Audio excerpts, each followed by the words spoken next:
I mean, let's be honest with ourselves here.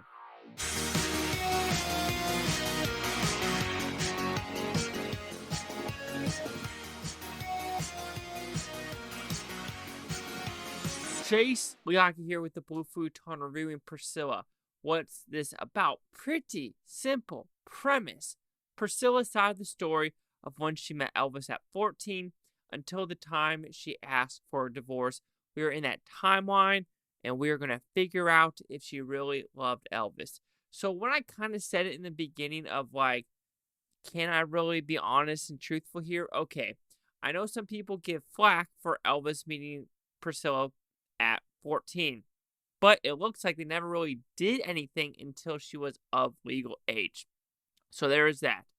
Also, I hate to say it, there's something about girls and guys when they meet someone famous.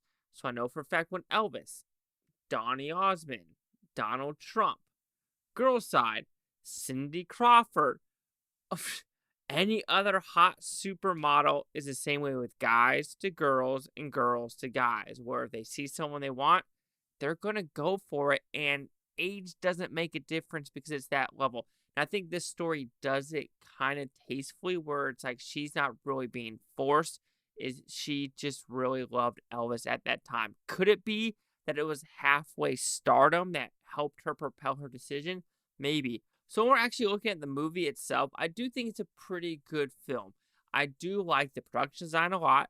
I thought the acting was pretty good. If I had to say that's something kind of weak-ish about the story, it would be the timeline-esque of it and how they portray some characters in this film. Yes, this is 100% Priscilla's side of the story. You get Elvis in some scenarios. The Colonel is barely in it. Elvis's dad is maybe in this movie for 10 minutes, but we're truly seeing what Priscilla went through from 14 to the divorce. And like I said, I really like the production design because when they were in Germany, when Priscilla was in Germany for, because her dad was stationed there, I did like the use safety aesthetic of the United States Air Force Europe. Now, it kind of just had a good chuckle with it through in and throughout.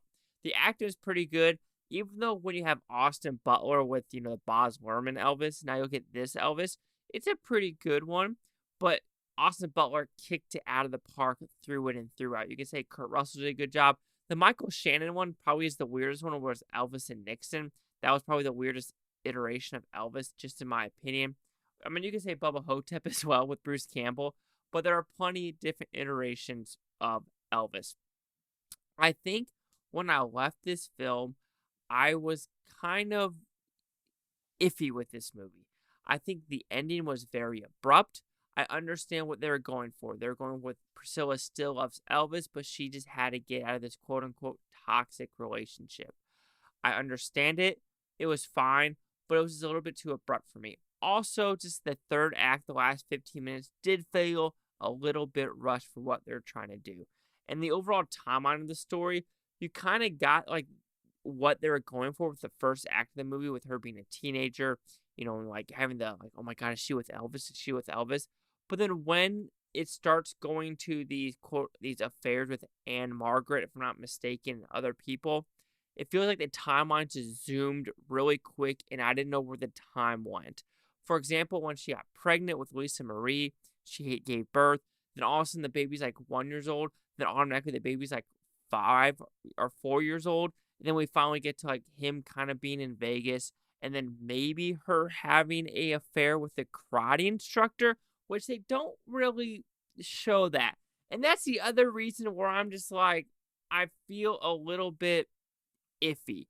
Yes, we see the Elvis side. They do paint Elvis as not the best person, as kind of having his mother's quote unquote anger, as well as other scenarios that he does, especially with some of the actresses. Do we assume that he had an affair? Yes. Is there actual evidence? No. There's maybe evidence of one person, but not like the second or third one they're talking about. But then when we talk with Priscilla with the karate instructor, that's where you're like, did something happen there? If I had to take a guess, it seems like it, because especially they have this quote unquote lunch scene, and it got, I want to say intimate, but you can just tell like the eye contact. But that's just me assuming. Is it in the Elvis and Me book written by Priscilla Presley? I don't know. I also just know that Lisa Marie read the script the first time, I think like a year ago, and she didn't like it whatsoever. She did not like how Elvis was portrayed. I can understand that, but this is again through the eyes of Priscilla and what she went through and what she experienced when going through Elvis. Overall, I thought it was a pretty good film.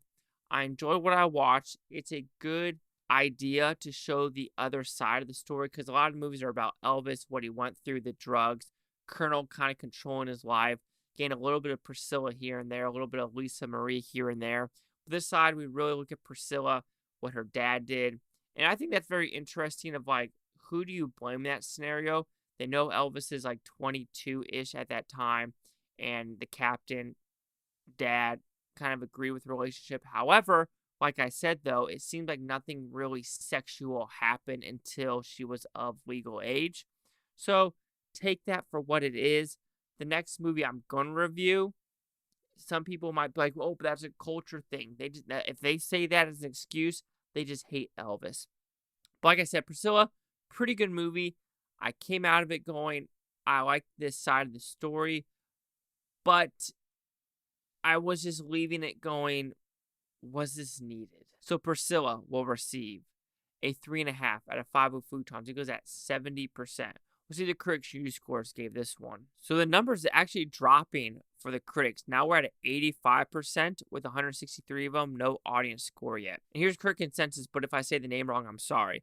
With Cailee Spaeny's performance in the title role leading the way, Priscilla sees Sofia Coppola taking a tender yet clear-eyed look at an often toxic blend created by mixing first love and fame. And I think that's what it is. When you see fame, you kind of get drawn into it, and it can become a toxic relationship, even though I really hate that word toxic now. It just feels kind of lame. But overall, it was a good movie, but I left it wondering what could have been more.